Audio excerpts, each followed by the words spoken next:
Ephiong Edom was a native of Cobham town.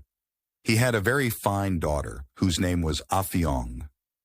All the young men in the country wanted to marry her on account of her beauty, but she refused all offers of marriage in spite of repeated entreaties from her parents, as she was very vain, and said she would only marry the best-looking man in the country, who would have to be young and strong and capable of loving her properly.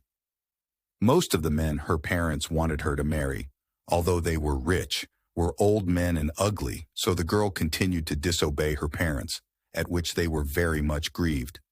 The Skull, who lived in the spirit land, heard of the beauty of this Calabar virgin and thought he would like to possess her. So he went about amongst his friends and borrowed different parts of the body from them, all of the best. From one he got a good head, another lent him a body, a third gave him strong arms, and a fourth lent him a fine pair of legs. At last he was complete, and was a very perfect specimen of manhood. He then left the spirit land and went to Cobham Market, where he saw Aphiong and admired her very much. About this time, Aphiong heard that a very fine man had been seen in the market, who was better looking than any of the natives. She therefore went to the market at once, and directly she saw the Skull in his borrowed beauty, she fell in love with him and invited him to her house.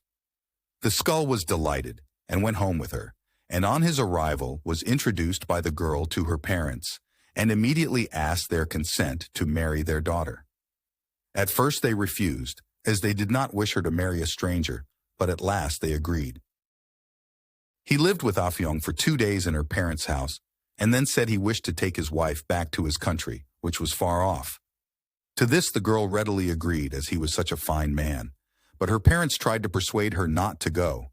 However, being very headstrong, she made up her mind to go, and they started off together. After they had been gone a few days, the father consulted his juju man, who by casting lots very soon discovered that his daughter's husband belonged to the spirit land, and that she would surely be killed. They therefore all mourned her as dead. After walking for several days, Aphiong and the Skull crossed the border between the spirit land and the human country. Directly they set foot in the spirit land.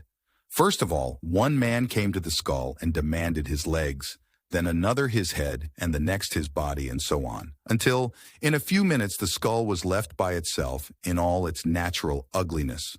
At this, the girl was very frightened and wanted to return home, but the Skull would not allow this, and ordered her to go with him.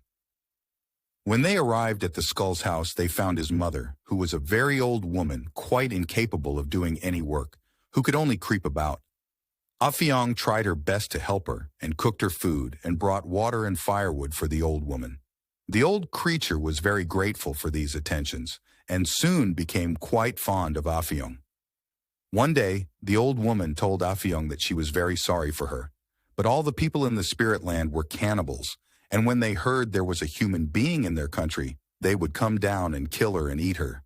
The Skull's mother then hid Aphiong, and as she had looked after her so well, she promised she would send her back to her country as soon as possible, providing that she promised for the future to obey her parents.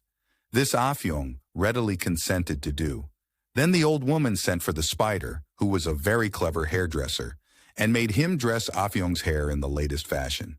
She also presented her with anklets and other things on account of her kindness. She then made a juju and called the winds to come and convey Aphiong to her home. At first a violent tornado came, with thunder, lightning, and rain, but the Skull's mother sent him away as unsuitable. The next wind to come was a gentle breeze, so she told the breeze to carry Aphiong to her mother's house, and said goodbye to her. Very soon afterwards the breeze deposited Aphiong outside her home, and left her there. When the parents saw their daughter, they were very glad, as they had for some months given her up as lost. The father spread soft animal skins on the ground from where his daughter was standing all the way to the house, so that her feet should not be soiled. Aphiong then walked to the house, and her father called all the young girls who belonged to Aphiong's company to come and dance, and the feasting and dancing was kept up for 8 days and nights. When the rejoicing was over, the father reported what had happened to the head chief of the town. The chief then passed a law that parents should never allow their daughters to marry strangers who came from a far country.